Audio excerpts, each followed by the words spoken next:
Welcome to Starbound Valor HFY. Subscribe now and dive into daily epic sci-fi adventures where humanity always rises.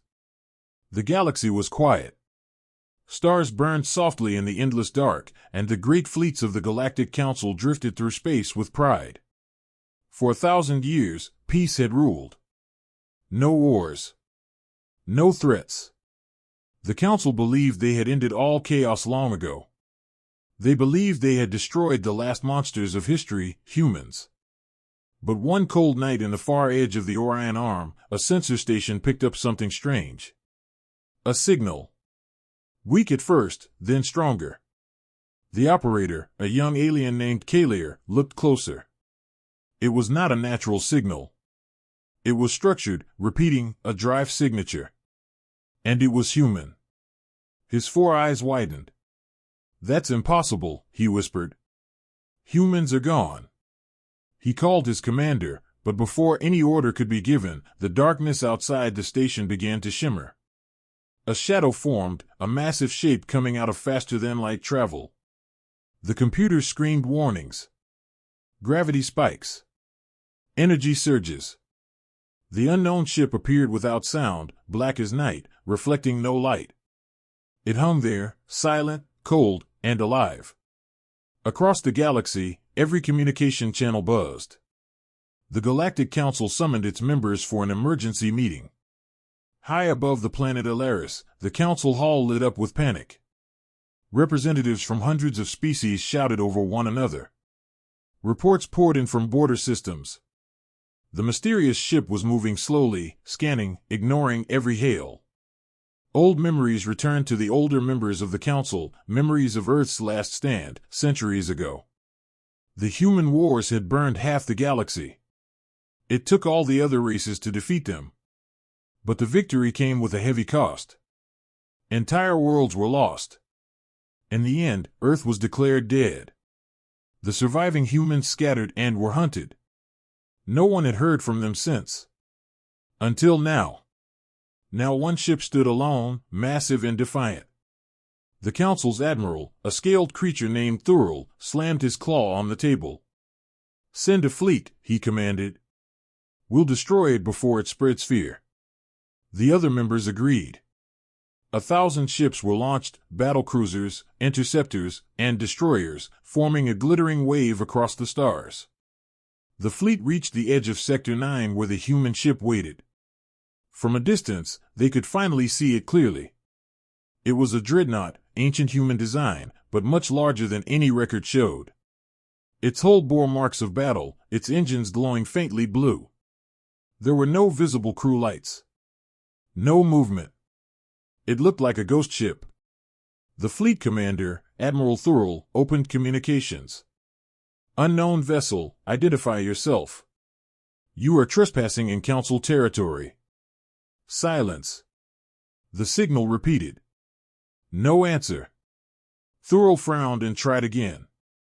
"Respond, or we will open fire." Still nothing. Just the low hum of the dreadnought's energy field. Some of the younger pilots felt uneasy. They whispered through private channels. "Why isn't it moving? Maybe it's abandoned? Or maybe it's waiting."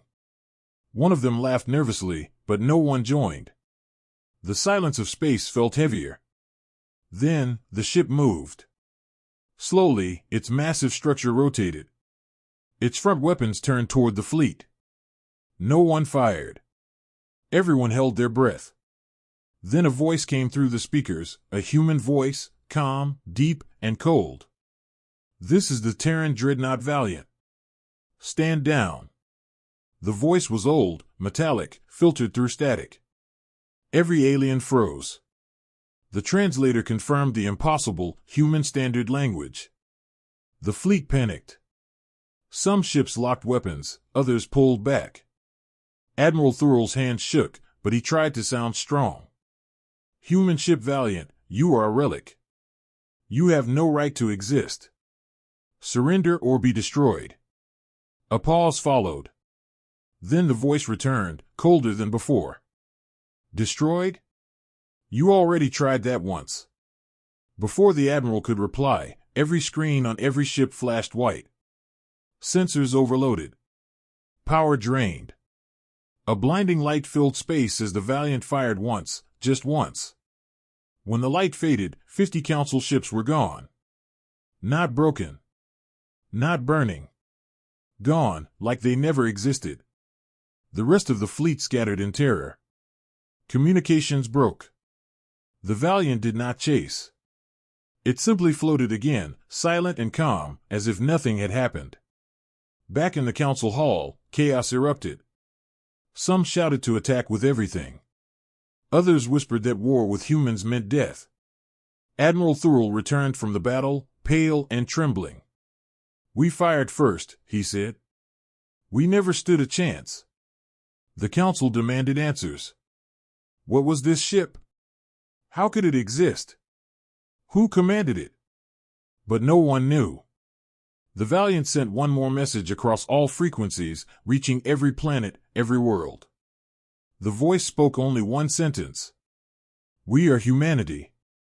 We have returned." Then silence. No more movement. No more signals. The ship remained there, watching, like a dark moon above the stars. Civilizations across the galaxy began to tremble. The myths of Earth, the savage warriors, the unstoppable fleets, the species that refused to kneel, were no longer just stories. The nightmare had come back. Some said it was vengeance. Others said it was justice. But one thing was certain, the galaxy would never be the same again. The silent dreadnought had arrived, and its shadow stretched farther than anyone could imagine.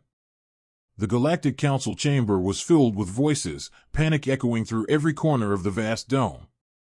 Thousands of alien leaders argued, shouted, and demanded answers. No one could understand how a single human ship had destroyed 50 war vessels in less than 3 seconds. The memory of the explosion haunted everyone. Some still refused to believe it. Others whispered that it was a warning. The supreme speaker of the council, a tall, golden-skinned being named Sereth, slammed his staff on the floor to silence the chaos. "Enough," he said, his voice trembling but firm. "We must understand what we are dealing with." At the far end of the hall, Admiral Thurl stood alone. His armor was scorched, his eyes dull from shock. "It wasn't a ship," he said softly. "It was a message." The chamber grew quiet. "That dreadnought, it's not just a weapon. It's a symbol. The humans are back." Gasps filled the air.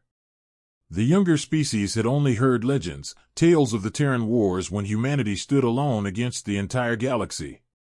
Back then, they had no empire, no allies, only their will to survive.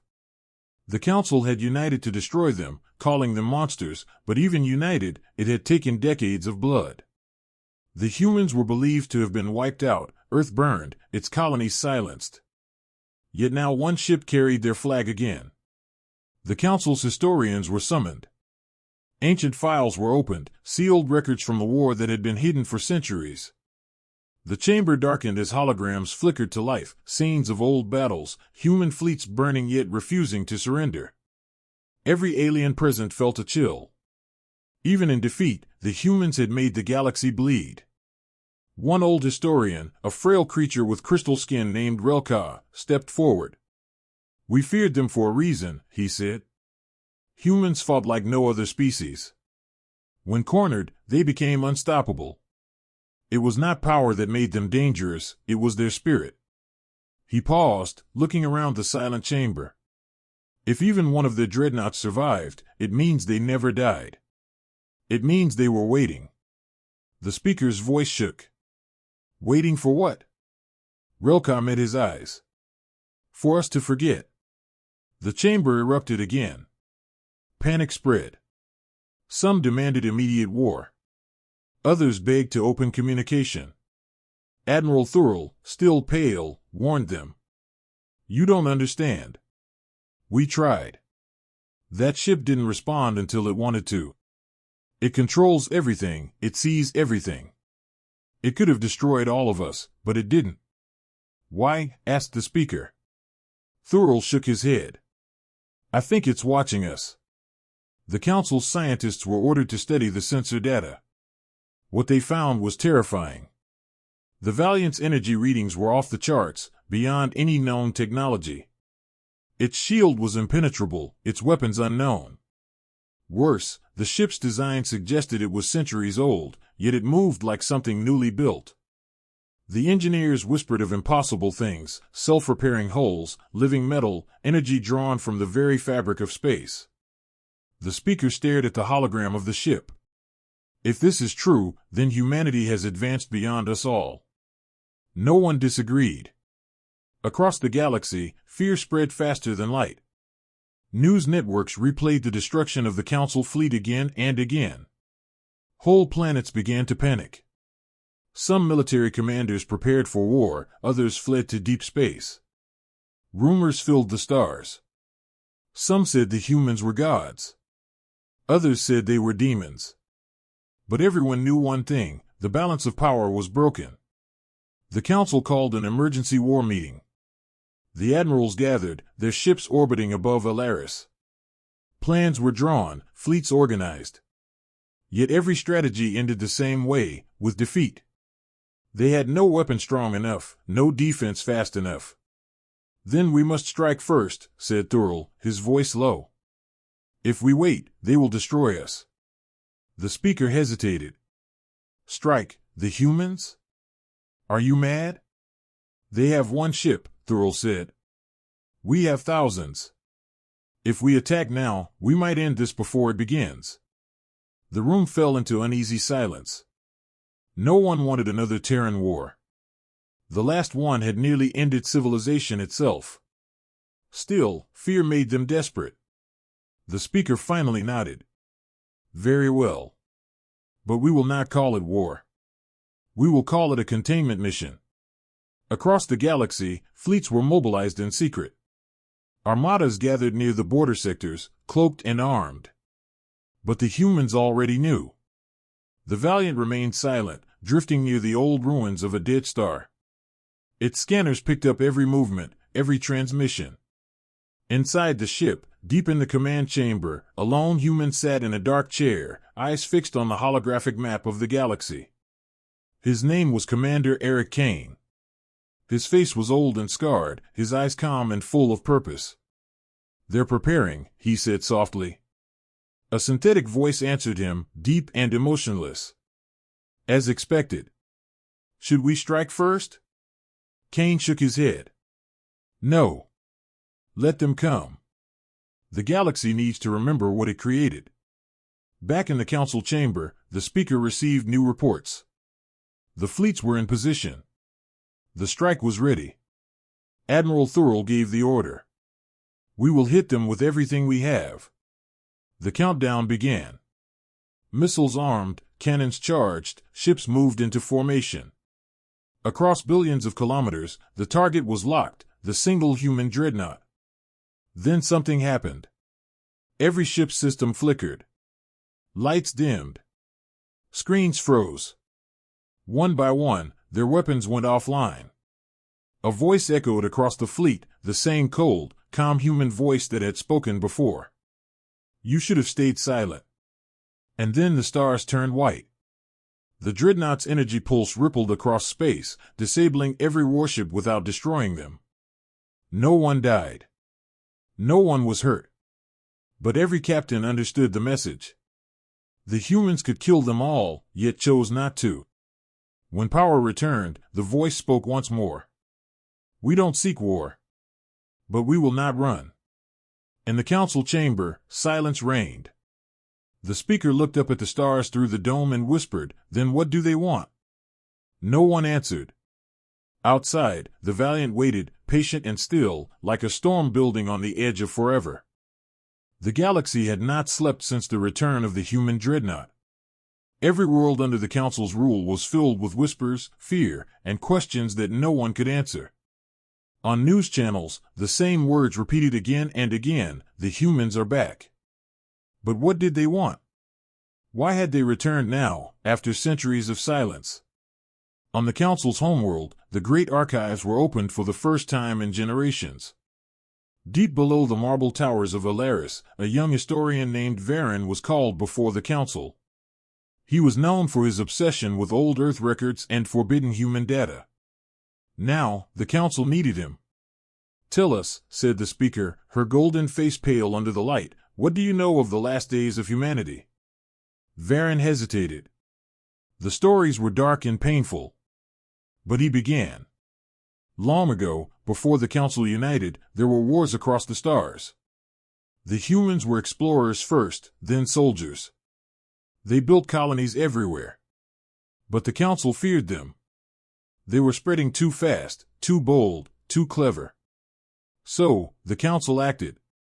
It started with trade bans, then blockades, then open war. Humanity fought back. They refused to bow. The war lasted 80 years. When it ended, Earth burned. The council chamber was silent. Even Admiral Thurl said nothing. Varen continued softly. The records say Earth was destroyed by orbital bombardment. But there's something missing. He brought up a holographic map showing the final days of the war. After the bombardment, the human fleets vanished. Not destroyed or vanished. No wreckage, no signals. It's like they disappeared into deep space. The speaker frowned.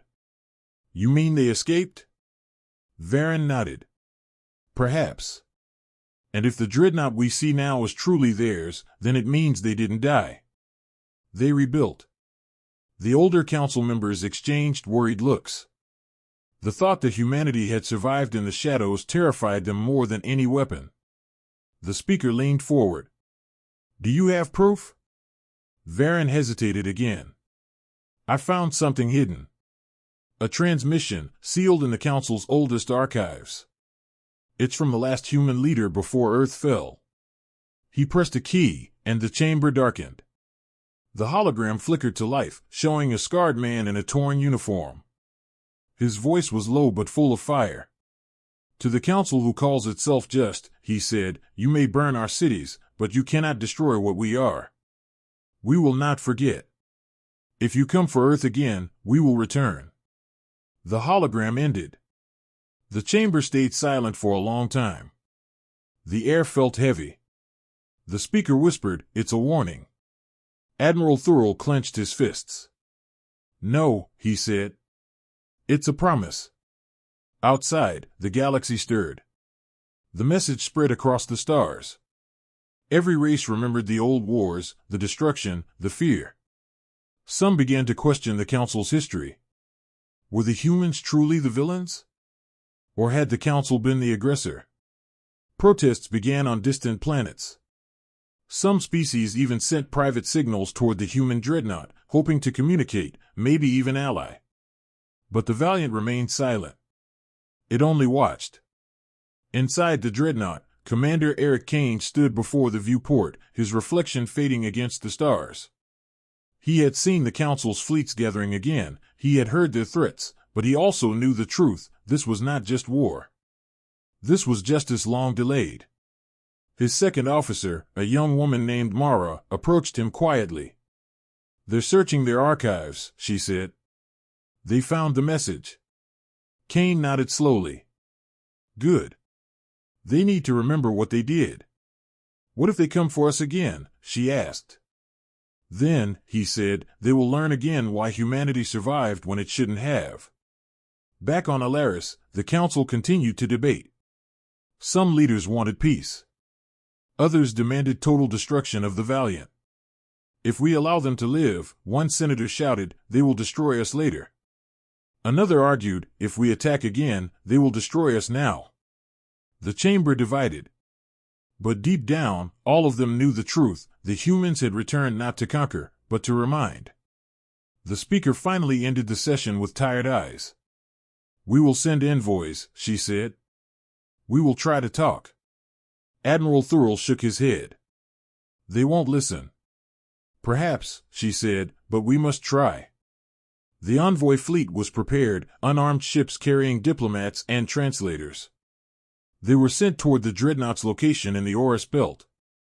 When they arrived, they hailed the Valiant. "This is the Galactic Council envoy," said the lead diplomat, his voice trembling. "We come in peace. We seek to understand your purpose." For several long minutes, there was no reply. The stars around them flickered softly, the Valiant motionless in the void. Then, slowly, a voice answered. It was the same human voice as before, calm and distant. "You seek to understand," the voice said. "Then remember what you chose to forget." The dreadnought transmitted a data file. The envoy ships opened it and screamed. Inside were images, old and terrible, cities burning, children crying under bombardment, oceans on fire. The destruction of Earth. The file ended with one final image, a single child standing on a shattered planet, looking up at the stars. Below it, a sentence glowed in human script, "We remember." The transmission cut off. The envoy ships returned to the council in silence. When they arrived, the lead diplomat fell to his knees before the speaker. "They are not monsters," he said. "They are the result of what we did." The council could no longer hide the truth. The galaxy began to see the humans differently, not as demons, but as survivors. Still, fear remained. The council's intelligence division made one final report that shook everyone. The human dreadnought was moving again. Its new course pointed straight toward the galactic core, the heart of the council's power. The speaker stared at the glowing map and whispered, "They're coming for us." Admiral Thurl's voice was grim. "No," he said. "They're coming to remind the galaxy who we are." And as the Valiant vanished into warp space, every star in the galaxy seemed to dim, as if even the universe held its breath. The human dreadnought Valiant moved through space like a silent storm. Its engines made no sound, its course straight toward the galactic core. Every planet it passed fell into panic. Armies prepared, fleets scrambled, but no one dared to strike first. The council, desperate for answers, decided to send one last envoy, a single ship with one mission, to speak to the humans directly. The ship was called Alaris Hope, and its captain, Celera Van, was known for her courage and calm mind. She was not a soldier but a diplomat, chosen because she had studied ancient Terran languages and culture. The council told her, "Do not provoke them. Find out what they want." Celera saluted silently, though her heart trembled. As the Alaris Hope approached the dreadnought's location, its crew watched the radar in fear. The human ship was enormous, so vast it could cast a shadow over small moons. It drifted in the dark, surrounded by a faint, glowing mist of ionized light. "No response to our hails," the communications officer said. "Shall we keep trying?" "Yes," Celera replied. "Keep trying. They must hear us." For hours, they sent signals, peace messages, diplomatic codes, greetings in dozens of alien languages. But there was only silence. Then suddenly, the ship's lights flickered. Every system froze. The screens turned black, and one sentence appeared in glowing letters, "Connection established." The bridge went silent. Then a figure appeared in the air, a hologram forming out of golden dust. It was a man, tall and calm, wearing an old human officer's uniform. His eyes were cold but not cruel. "You wanted to speak," he said. His voice was deep and steady. Celera took a slow breath. "I am Captain Celera Van, representative of the Galactic Council. We come in peace." The human studied her quietly. "Peace," he said. "After what you did to our world?" Celera swallowed hard. "That war was long ago. We were not there. The galaxy has changed." The hologram flickered, and his tone grew sharper. "Changed? You mean you have forgotten? Forgotten the cities you burned? The children you left in the ashes? Tell me, Captain, does peace erase guilt?" Celera felt the weight of his words. "I don't defend the past," she said softly. "But if we keep fighting, we destroy the future." The hologram leaned closer. "And what future did you give us?" For a moment, silence filled the ship. Then the man stepped back. "We do not seek war. But the galaxy must remember. That is why we are here. Remember? Celera asked. Remember what? The human's eyes turned cold again. Remember what happens when you call humanity extinct. And then the hologram vanished. Before Celera could react, alarms screamed across the bridge. The dreadnought's massive cannons turned slowly toward her ship. The Alaris Hope was trapped. They're targeting us, shouted her officer. Raise shields. Celera yelled, but before any action could be taken, a massive beam of light shot past them, missing by a few kilometers but strong enough to shake the ship. The entire crew thought they were dead. But then the beam struck something behind them. The scanners showed a hidden cruiser, an assassin ship cloaked by the Council itself. It had followed Alaris Hope to attack the human vessel, violating every rule of diplomacy. The cruiser was gone, vaporized in one instant. Celera stared in disbelief. They saved us, she whispered. They knew. A new signal came from the Valiant. The same human voice returned, calm again. Your leaders sent you to talk. They also sent assassins to kill us. You see why we don't trust the Council. Celera felt her heart sink. I didn't know, she said. I swear I didn't. I believe you, the voice said. But your counsel still lies. The connection ended. The dreadnought turned and began moving again, straight toward the core.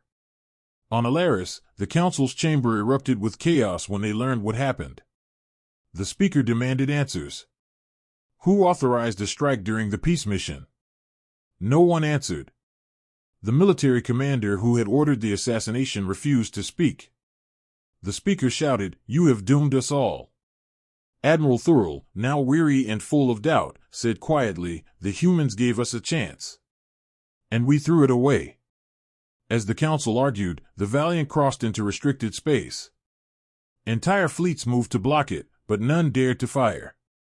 The human ship didn't attack either, it simply moved, calm and unstoppable. It passed communication satellites and sensor probes, but no data returned, everything shut down the moment it neared. Scientists called it impossible. Engineers called it divine. Across the galaxy, more species began to question the Council's control. Some even sent secret messages to the humans, offering alliance, protection, or information. To many oppressed races, humanity had become a symbol, a shadow of rebellion rising against the Council's long tyranny. But to the Council itself, humanity was a nightmare waking up. The speaker finally addressed the galaxy in a public broadcast. The human ship does not represent peace, she declared. It is a weapon of vengeance. The Council stands united. Yet even as she spoke, the people of many worlds turned off their screens. They no longer believed her. On the Valiant, Commander Eric Kane watched the broadcast in silence. They're afraid, said his second officer, Mara. Good, he said. Fear reminds them to think. But soon, they'll have to choose, truth or lies. He turned toward the great window, the stars shining faintly in his eyes. They called us monsters, he murmured. Maybe now, they'll learn what monsters they made. Back on Alaris, the speaker looked out at the dark sky, her voice trembling as she whispered to Admiral Thurl, They said they don't seek war. But what happens when the galaxy keeps pushing them? Thurl lowered his eyes. Then the war will come to us. And far beyond, the human dreadnought sailed on, silent and vast, carrying with it the ghosts of Earth, and the promise that the galaxy would never again forget the name of humanity. The Ortan sector had always been known as the safest region in the galaxy, a crossroads of trade routes, protected by the strongest fleets of the Galactic Council. But on that cold morning, its stars burned red. The human dreadnought Valiant entered the sector without warning. Every defense system in the area detected it instantly. The alarms rang across hundreds of worlds. Civilian ships scattered. Military stations armed their cannons. The Council's high command, still shaken by the failed peace mission, had already gathered its full might, over 1 million ships, ready to fight. It was the largest armada in recorded history. The order was clear, stop the human dreadnought, no matter the cost. On the flagship Eternal Justice, Admiral Thurl stood before a giant holomap showing the human ship's position. His scales shimmered under the blue light, his eyes hard with fear and duty. "All fleets, form the wall," he commanded. "No ship advances alone. We fight together." The captains obeyed, their ships aligning in massive formations. Thousands of battle lines stretched across the void. The dreadnought Valiant floated alone in the middle of the sector, surrounded from all sides. It did not move. It did not charge weapons. It simply waited. In the command chamber of the Valiant, Commander Eric Kane watched the incoming fleets. His face was calm. "They've brought everything," said Mara, his second officer. "Every fleet, every weapon." "Good," Kane said quietly. "Let them see what one ship can do." On the Council's communication network, Admiral Thurl opened a final channel. "Human vessel Valiant," he said, voice echoing across space, "you are surrounded. Power down your weapons and surrender. The Council will show mercy." A few seconds passed. Then the human voice replied, steady as ever. "Mercy? You still use that word. You destroyed our home, killed our people, erased our history. And now you talk about mercy? You can't win," Thurl warned. "Even you must see that." "We already did," Kane said. "The moment you came here, the moment you repeated your old mistake." The line went dead. The fleet commanders exchanged nervous looks. "Admiral," one captain said, "orders?" Thurl hesitated. His claws tapped the console. "Fire." A wave of light erupted from the armada. Millions of plasma bolts, torpedoes, and energy beams tore through the void, converging on the human dreadnought. The explosion lit up the sector like a second sun. Every screen went white. The shockwave knocked small ships off course. For a moment, the crews cheered, they thought it was over. But then the light faded. And the Valiant still stood. Not a single mark on its hull. The dreadnought's shields had held completely. "Impossible," whispered Thurl. Before he could speak again, the Valiant began to move. Its cannons glowed bright blue, and a deep hum filled every sensor. "Incoming energy spike," shouted a Council technician. "It's charging something huge." The next moment, the Valiant fired. A single pulse, pure white energy, spread out in all directions, like a ripple through water. Every Council ship hit by the wave lost power instantly. Weapons went offline. Engines failed. Entire fleets drifted helplessly in silence. No explosions, no deaths, just total defeat. Then, without warning, the human ship's secondary weapons activated. Hundreds of beams struck the outer fleets, slicing through armor and leaving fiery trails across the void. Thousands of ships vanished within seconds. Panic spread. "Retreat! Retreat now," voices screamed across the channels. But the Valiant gave them no chance. It moved through the chaos like a predator through water, unstoppable and graceful. Every weapon fired with deadly precision. Alien captains wept as their ships fell one after another. On the flagship Eternal Justice, Admiral Thurl's officers begged him to escape. "We can't fight this," they said. "We'll all die." But Thurl stayed. He opened the comms once more, broadcasting to the Valiant. "Enough," he shouted. "Stop this. What do you want from us?" The human voice replied, calm and distant. "We want you to remember. We want you to feel what we felt." The next second, a smaller pulse hit the flagship. It didn't destroy it, it simply froze every system. The bridge went dark. Only one message appeared on the Admiral's screen: "Earth remembers." Thurl closed his eyes. He finally understood. This was not war for conquest. It was justice long delayed. The Valiant stopped firing. The wreckage of thousands of ships drifted silently in the void. The humans had made their point. In the ruins of the battle, a message was transmitted across all frequencies, reaching every planet, every species, every world: "We are not conquerors. We are survivors." For centuries, we slept in the dark while you called us extinct. But now, the children of Earth have awakened. The galaxy will never forget us again. Across the galaxy, worlds fell silent as the transmission ended. On the Council's homeworld, the speaker listened in horror. Her advisors turned to her, faces pale. "We've lost half our fleet," one whispered. "What do we do now?" The speaker stared out at the stars, her voice barely above a whisper. "Pray they stop." But humanity had only just begun. On the Valiant, Mara looked at her commander. "They'll come again," she said. "They always do." Kane nodded. "Then we'll remind them again." He looked out the viewport, watching the burning wreckage drift like ghosts across the stars. "They made us monsters," he said softly. "Now they'll learn what monsters remember." The dreadnought turned slowly, engines flaring with white light as it vanished into hyperspace, leaving behind a graveyard of ships and a galaxy trembling in silence. The Battle of Ortan Sector was over, but it was only the beginning of humanity's return. The galaxy was burning with fear. After the Battle of Ortan Sector, the Council's fleets were shattered, their pride broken, and their power fading. The human dreadnought Valiant had disappeared into the dark, vanishing from all sensors. Entire worlds whispered its name as if it were a ghost. Some called it a demon ship, others a symbol of vengeance. But no one knew where it had gone, or if it would return. The Council searched every system, every asteroid field, every trace of energy. Nothing. The Valiant had simply vanished.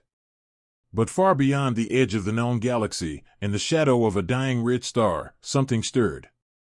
Hidden behind the debris of an old mining world lay a secret long kept from the galaxy. There, under the cracked surface of a barren moon, humanity lived again. The colony was called New Terra, a place built in silence and darkness. For centuries, the descendants of Earth had survived in hiding, guided by old knowledge and forbidden technology. They had built cities underground, growing food from lightless farms, breathing air recycled through ancient machines. Every child was taught one truth: the galaxy will forget us, but we will never forget it. When the dreadnought Valiant returned to their skies, the people of New Terra knew that the time of hiding was over. Commander Eric Kane walked through the colony's central dome, where a holographic map of the galaxy glowed faintly in the dark. Around him, engineers and scientists worked with quiet focus.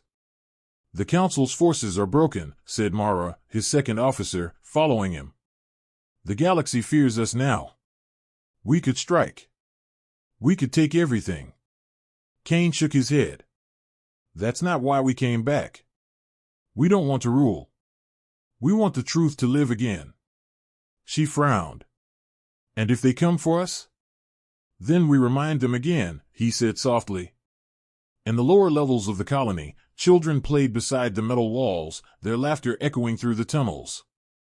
To them, stories of old Earth were bedtime tales, of blue skies, oceans, and sunlight they had never seen. The elders spoke of the day when humanity would rise again, not in hate, but in memory. That day had come, and yet peace still seemed far away. Back in the Galactic Council, the speaker stared at a hollow image of the Ortan ruins. Around her, panic filled the chamber. "We must find their base," shouted one general. "If they rebuild, we'll never stop them again." The speaker turned sharply. "And how do you plan to find a ghost? They've hidden for centuries right under our eyes. Every time we strike, they grow stronger." Admiral Thurl, now weary and haunted by guilt, spoke quietly. "Perhaps it's time we asked what they want instead of trying to kill them." "You saw what they did," a senator shouted. "They destroyed half our fleet." "And yet," Thurl said, "they could have destroyed us all, but didn't.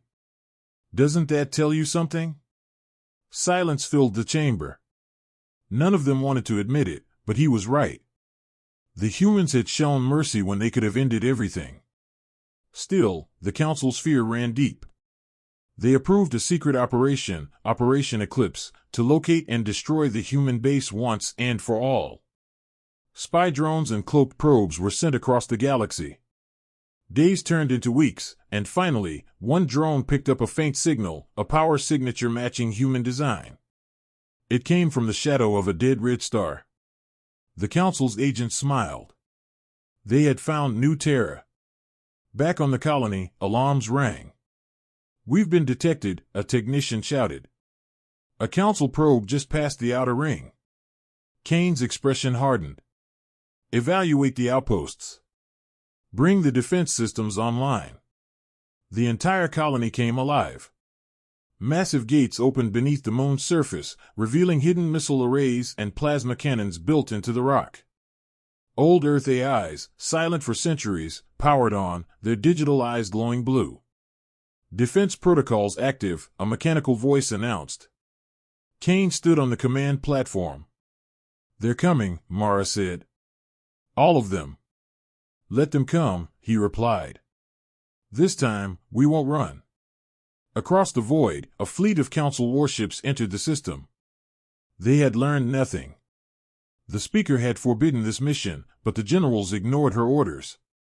Their goal was simple: eradicate the humans before they rose again. As they approached the Red Star, their ships locked weapons. The moment they entered range, new Terra awoke. The hidden cannons fired from the moon's surface, lighting the void with streaks of blue fire. The first wave of Council ships exploded before they could react. The others scattered, returning fire. The battle was fierce but one-sided. The humans had prepared for this moment for generations. In the command dome, Kane watched the battle unfold. "They never learn," he said bitterly.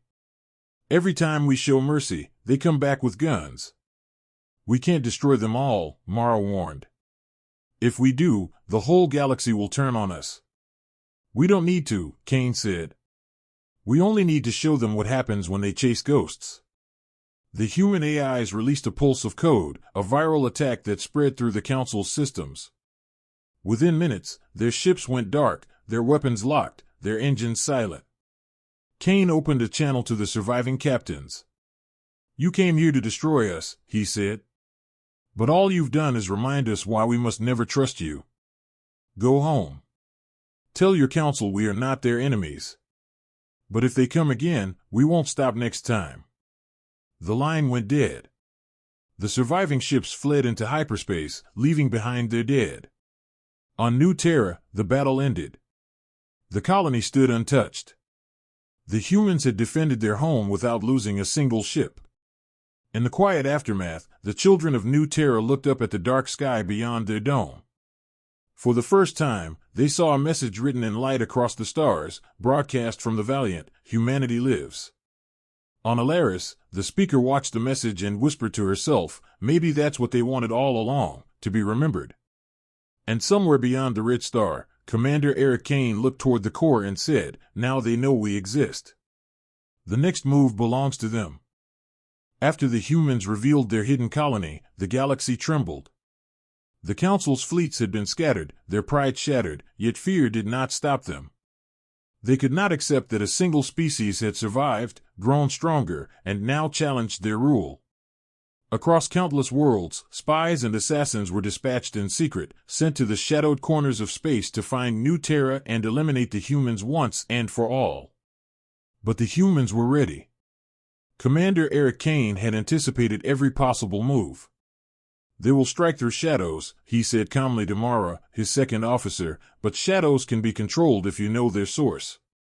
On the barren surface of New Terra, hidden towers and listening posts scanned the void constantly. Every probe, every sensor, every signal was tracked. Within the colony's command center, holographic maps glowed with red dots, indicators of enemy movements. Kane studied them quietly. "They think the Council can act without consequences," he murmured. Mara frowned. "Do you really believe that anyone will survive these strikes?" Kane's eyes were cold. "They already tried once. They will learn again that humans do not fall quietly." Far from New Terra, cloaked Council ships moved like shadows through empty space. Their missions were silent, deadly, and precise. Assassins equipped with advanced cloaking technology prepared boarding parties. Elite teams infiltrated sensor grids, disabling satellites, cutting communications, and attempting to sow confusion among the colony's defenses. Yet, each time they struck, they met the same result. Systems that should have been dead suddenly reactivated. Ships sent to intercept the humans never returned. The council operatives whispered rumors of unseen machines, living metal, and artificial intelligence that could predict every move. Indeed, deep within the tunnels of New Terra, old Earth AIs, dormant for centuries, had awakened. Their systems were ancient but far beyond anything the galaxy had seen. Their purpose was simple: defend humanity, protect the colony, and ensure no threat survived. One AI, known only as Sentinel, spoke to Kane in a calm, mechanical voice. Enemy forces detected. Analysis: 100% interception rate successful. All intrusions neutralized. Kane nodded. Good. Keep monitoring. They will not learn until it is too late. For the next several days, the Council's agents attempted every method of sabotage. They tried to corrupt databases, plant false signals, and even attack the colony's outer defenses. Every attempt failed. Every step forward was met with 2 steps backward. The humans' preparation was flawless, their response precise. But the Council did not stop.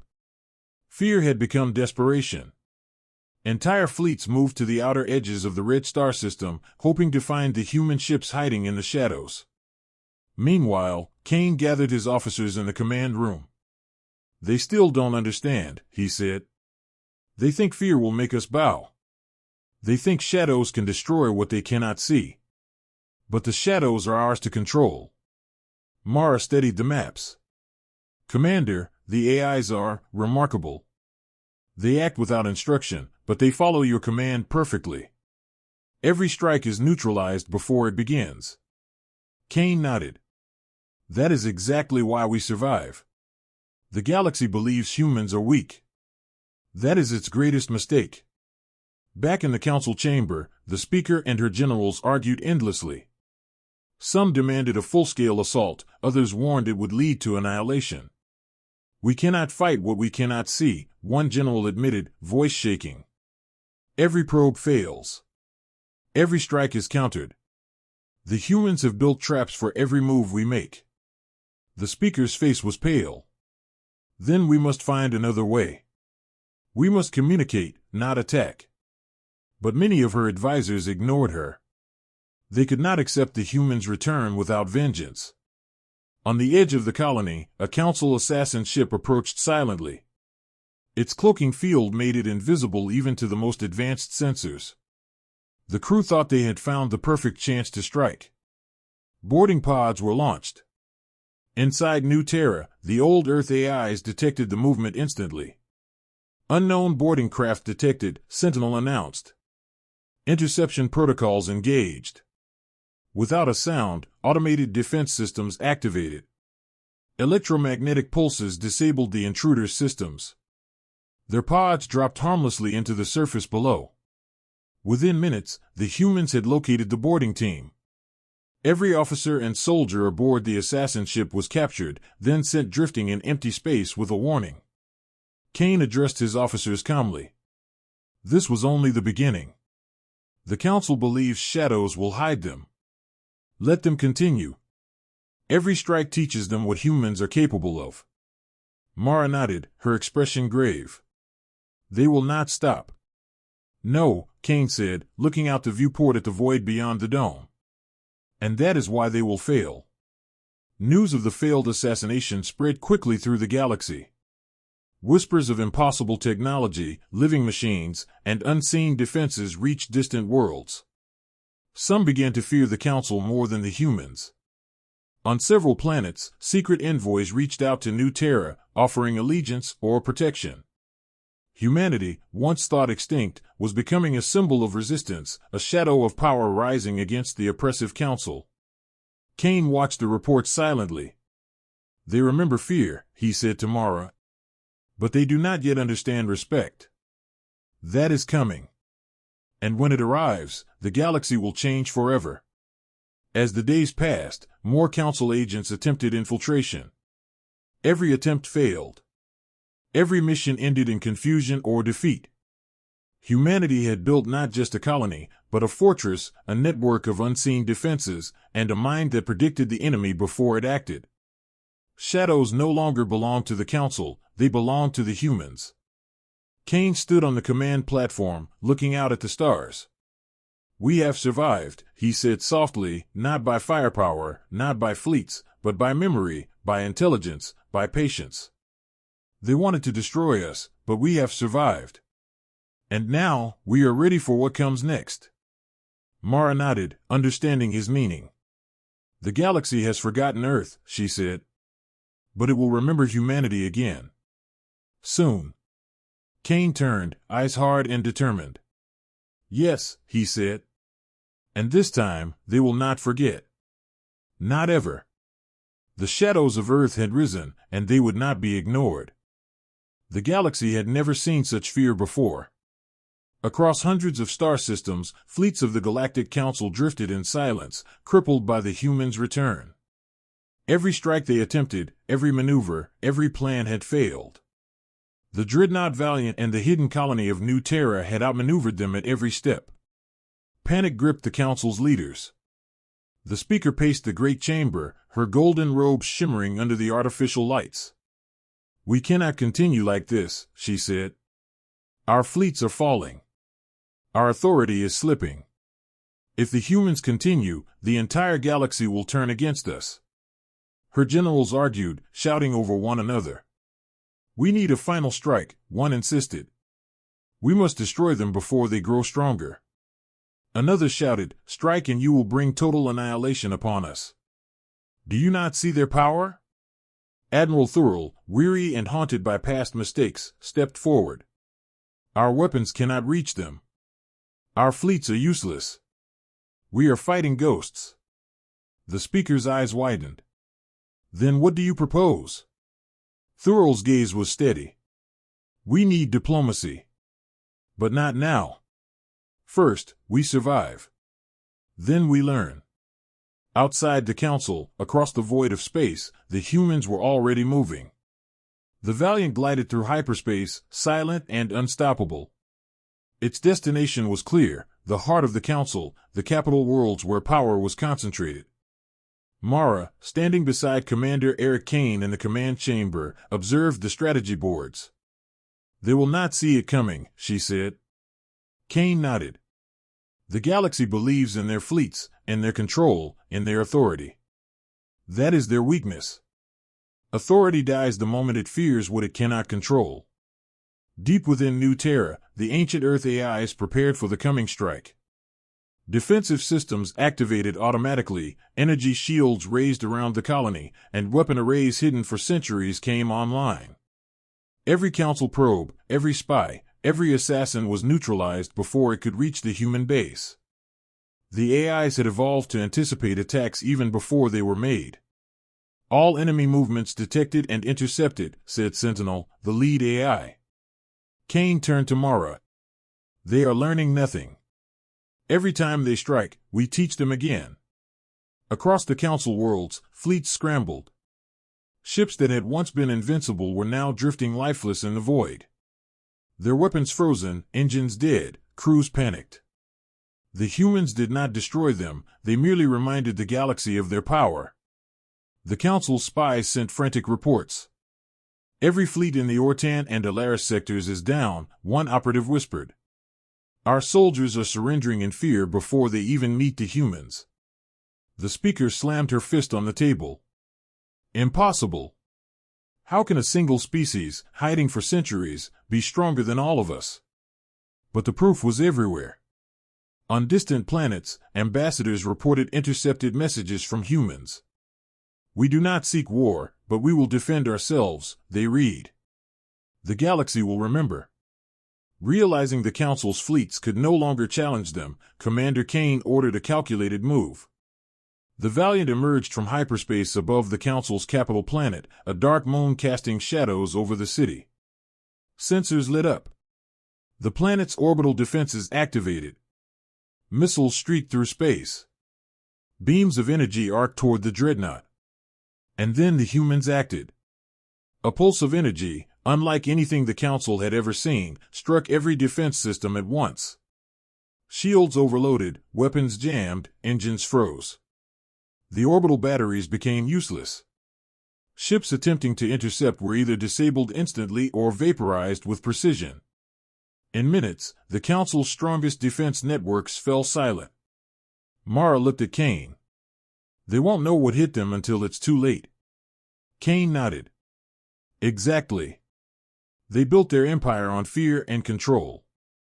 Now they will see how fragile it really is. Across the planet, alarms blared.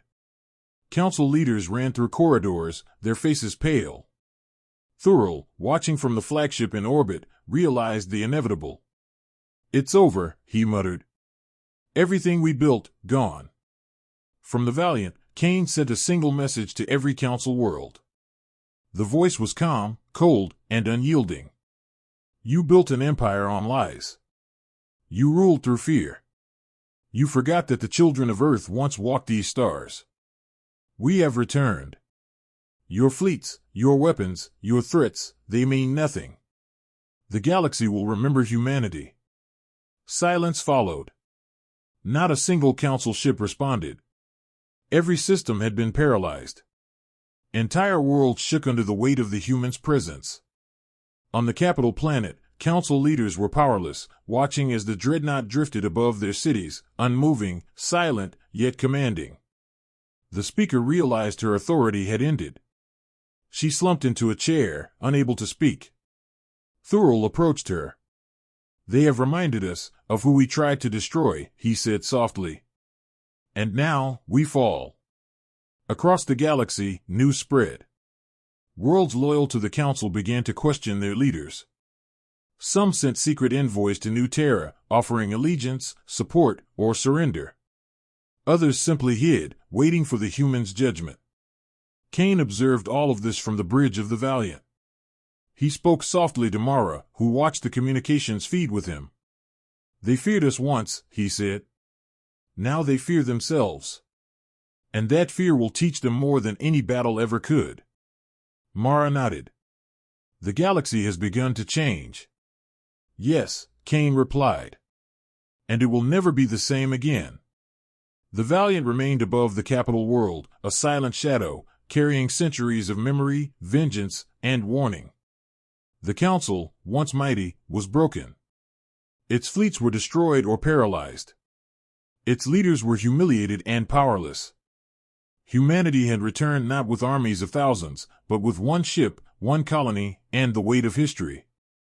The fall of the Council was complete, but Kane knew the lesson was not yet over. Humanity would not conquer. They would remind the galaxy of a truth long forgotten: humans survive, and the galaxy will never forget them again. The galaxy shivered under the shadow of the human dreadnought Valiant. After the fall of the Council, the balance of power had shifted. Entire star systems, once loyal to the Council, were now silent, uncertain, questioning what they had believed for centuries. The humans had not conquered, they had reminded the galaxy of its sins. Across the void, fleets that had once been the pride of the Council drifted helplessly, their crews shaken and fearful. News spread faster than light. Every world received the message: humanity had returned. Some species rejoiced secretly, seeing hope in the humans' return. Others trembled, fearing what had been thought extinct could now rise fully. On New Terra, Commander Eric Kane stood before the Central Command platform, watching the galaxy flicker on the holographic maps. The Council was broken, its fleets scattered or paralyzed. Their spies and assassins had failed repeatedly. The humans had survived centuries in hiding, and now they had awakened. "This is only the beginning," Mara said quietly, standing beside him. "The galaxy will try to recover. They'll rebuild their fleets, regroup their forces. They'll strike again." Kane's eyes were cold, focused. "Let them try. Every attack they make, every fleet they launch, every weapon they fire, only teaches them how dangerous they are. Fear is the best teacher." Far beyond the known sectors, hidden fleets loyal to the Council gathered in secret. They whispered of revenge, of annihilation.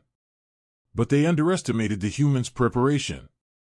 The AIs of New Terra monitored every movement. Every message, every fleet, every plan was analyzed before it could be executed. Defensive grids rose across entire systems. Hidden weapon caches, designed centuries ago, emerged from forgotten moons and asteroids. Kane knew the galaxy had not seen humanity at its full potential yet. "We survived once," he told Mara, "and we did it alone. Now, we have the wisdom of centuries. Let them come. They will see the true cost of underestimating us." On a distant council world, the speaker tried to rally the remaining leaders. "We must unite," she said, voice trembling. "If humanity grows unchecked, the galaxy will fall into chaos." The generals nodded reluctantly, their faces pale. But fear was stronger than unity. Many species no longer obeyed the council. Some sent messages directly to New Terra, offering allegiance.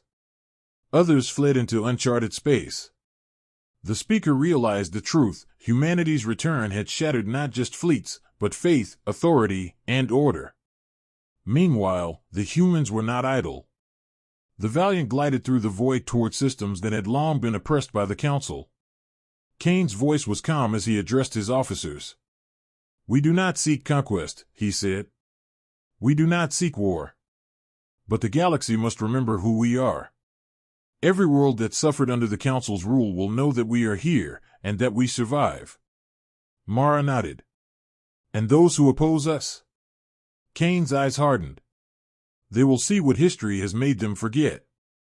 In orbit of the first system they visited, the humans broadcast a message to all planets, and every major language and frequency. "We are humanity," the voice said, deep and unwavering. "We survived what you tried to destroy. We will not forget, and we will not forgive those who called us extinct. The galaxy has a choice: remember the past, or suffer its consequences." Across the system, the populations listened. Some cheered, finally hearing the truth of what had happened centuries ago. Others, still loyal to the Council, trembled in fear, unsure whether to fight, flee, or surrender. The Valiant descended, showing the power of a species that had survived extinction. Its mere presence reminded every being that humans were no longer weak, no longer hunted, no longer afraid. Council fleets that attempted to intercept were neutralized before they could act. The humans' preparation, patience, and knowledge gave them an impossible advantage. Mara looked at the holographic displays, seeing hundreds of ships paralyzed across multiple systems. "We could destroy them all," she said, voice quiet. Kane shook his head. "That is not our purpose. Humanity does not kill to conquer. We act to remind, to awaken memory, to correct the mistakes of the past." Far in the shadows, the remaining Council generals plotted revenge, believing they could strike before the humans advanced further. But Kane had anticipated them. Every fleet was tracked. Every plan analyzed. Every hidden weapon discovered. They could not move without being seen. The galaxy had been studied, mapped, and understood by a species that had survived its near extinction. "They think they control the future," Kane said to Mara, "but the past is ours. And we are its guardians." On every planet, every world, whispers spread of humans returning, of memory and vengeance intertwined. Fear replaced faith in the Council. Hope blossomed in those who had suffered under tyranny. And across the stars, the humans prepared to remind the galaxy once more that survival, courage, and memory were stronger than fleets, empires, or fear. The reckoning had begun. The shadow of Earth had risen, and every system, every star, every being in the galaxy would learn to remember humanity again. Kane's voice echoed across the command room: "The galaxy will not forget us. Not now. Not ever." And somewhere in the darkness, the Valiant turned its engines toward the heart of the galaxy, carrying with it the certainty that history itself could not be rewritten. The reckoning had begun, and no power could stop it. The galaxy held its breath. After centuries of being forgotten, humanity had returned, not as a whisper, not as a shadow, but as a force no one could ignore. The human dreadnought Valiant glided through space, silent, immense, its presence alone bending the nerves and courage of every species that dared resist.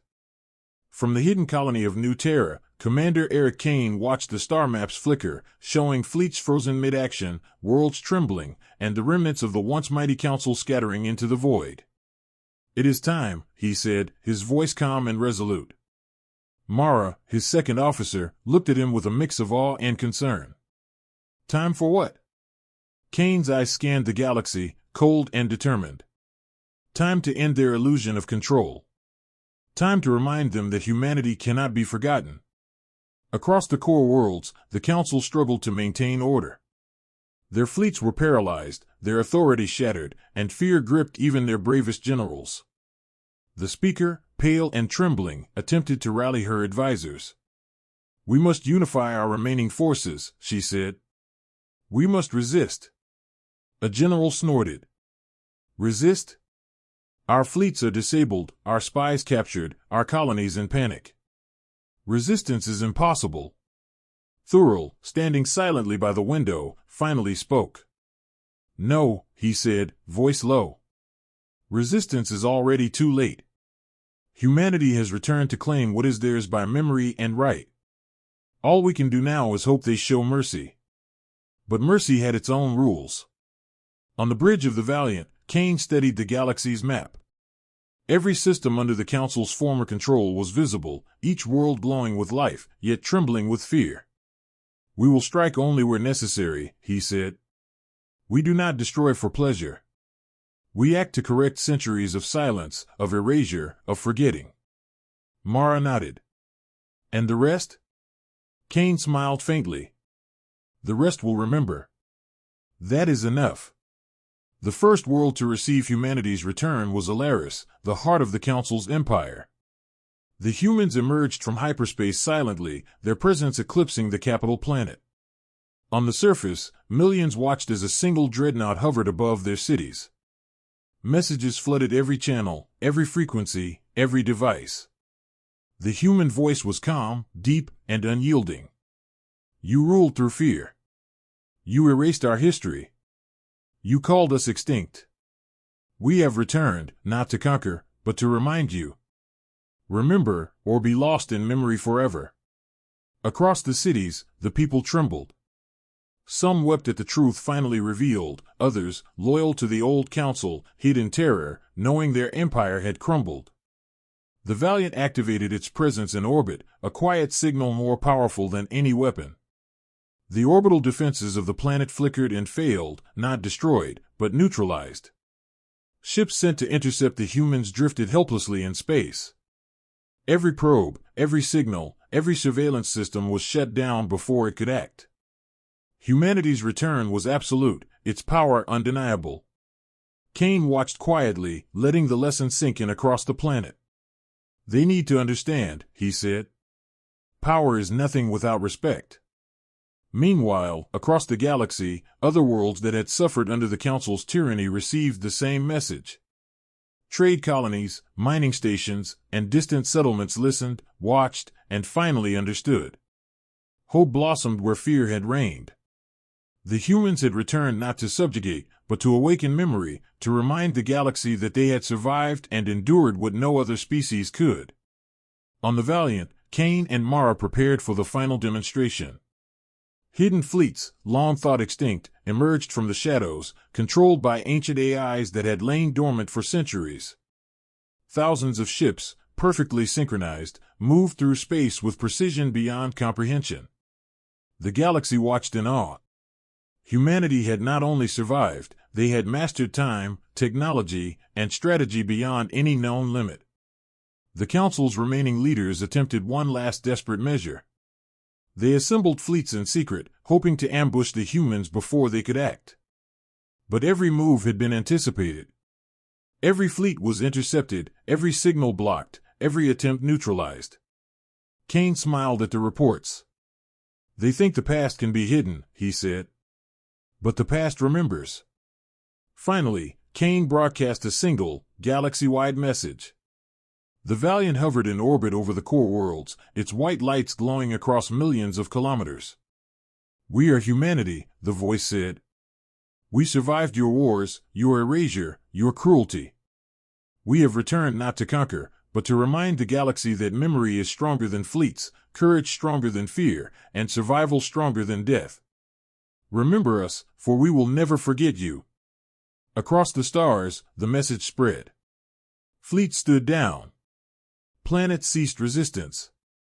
The Council's authority dissolved completely. Humankind's return was undeniable, absolute, and permanent. On New Terra, celebrations were muted, tempered by the weight of history and the knowledge of what had been endured. Kane watched quietly, the glow of the command platform reflecting in his eyes. "It is done," Mara whispered. Kane nodded. "Not done with war, but done with forgetting. The galaxy will never erase us again." As the Valiant glided through the core, its engines leaving trails of white light across the stars, Kane addressed his crew. "We have reminded them. We have returned. But remember, humanity's strength is not just in power. It is in memory, endurance, and resolve. This is our triumph. But it is also our responsibility." Mara looked at him, proud and determined.